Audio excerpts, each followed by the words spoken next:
I don't understand why my concerns as a resident of Tivoli trump the concerns of the students at Bard.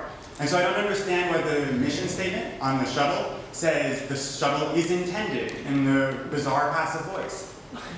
I'm interested in getting to class on time, and I'm also interested in getting home from the library. I don't drink that much, and I don't party that much, and I don't take the late night shuttle that much, but I appreciate it that it's there when I'm in the library at 1 in the morning. The social life at Bard. And and you mentioned earlier that Bard isn't concerned about our enjoyment. It's about academics, right? The shuttle's about improving the academic life of students, not about the social life. But Bard always, when I've been in trouble before. I'm not gonna lie, I've done some things. And Bard's the first thing they tell me is like, oh, we're concerned about you. We're concerned about your life. And I say, well, I get good grades, right? I get A's and B's. I'm a great student. What does it matter what I do with my time? And they said, oh, we're concerned about you. You're one of our students. We're concerned about your social life.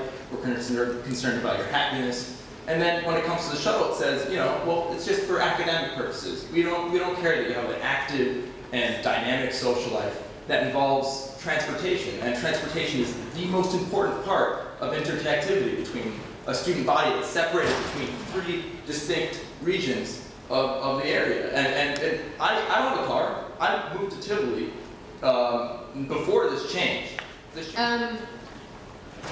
I also want to give a shout out to the Bard shuttle drivers because they get abused on and shit on, and it really sucks. I work as an EMT here, and I get abuse, and that's as a volunteer.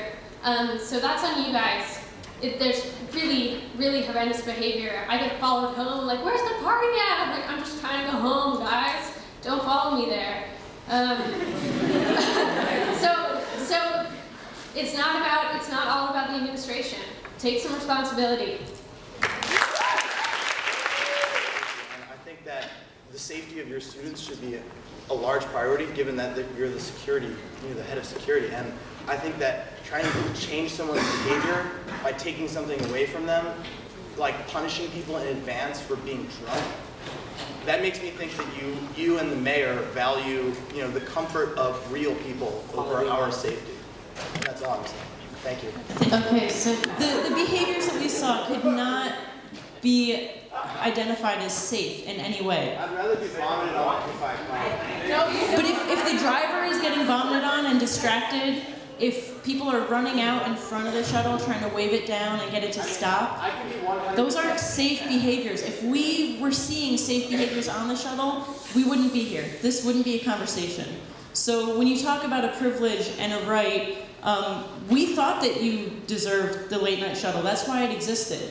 And when the behaviors got to the point that we saw it, we had no choice. We don't think this is going to solve the issues you raise. And we want to have this conversation. And we want to talk about what can actually solve the behavior. But the decision about the shuttle was made because of the behaviors that were leading to unsafe behaviors, unsafe decisions, and the potential for a lot more liability on all of us for someone getting hurt. Sure. It has to do with the mission statement, which I'm sure everyone sees it. They get on the shuttle, mission statement's right there, they glance at it, that's good and fine. But tomorrow morning, I'm going to class. I have biochem at 8 a.m. I live in Red Hook, okay? I lived in Tivoli last year, I live in Red Hook now. And the shuttle from Red Hook gets me to Klein at 8:20. That's 20 minutes late to my biochem class. So why are you guys trying to cut down on partying if you can't even fulfill the mission statement, which is to get me to class on freaking time? Maybe not all of us, but many of us know that, booty bangers were ended as an institution, but it did not end the institution of the bender, right? As we all know, for Mean Girls, you can cut off an army's resources, and that is a certain violent way of affecting behavior, but it doesn't actually get to the heart of the issue, right? You have to make good with Regina.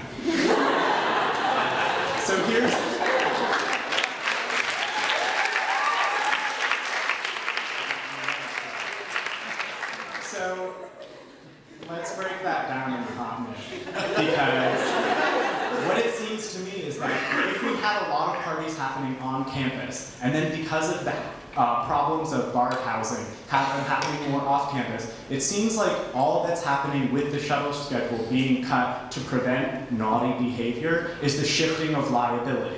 I've read the articles. I've read about how Red Hook and Tivoli cops are going to beef up their presences on 9G and in Tivoli after the shuttle ends. We're talking about an effective state curfew. And what it seems like is that instead of dealing with these barred parties that happen on campus with our barred security within our community, it seems like the school is passing the liability hat off to the police, because there are going to be increased police altercations and conflict. There's going to be a lot more people pulled over for drunk driving, and a lot more people who are brought into a conflict with the police in Tivoli itself. That's what the increased police presence with the removal of the resource of the shuttle home is going to do. And what I want to know for the administrators and for the people here who are responsible for this decision is how could you possibly pass off the liability of the welfare of these students to the police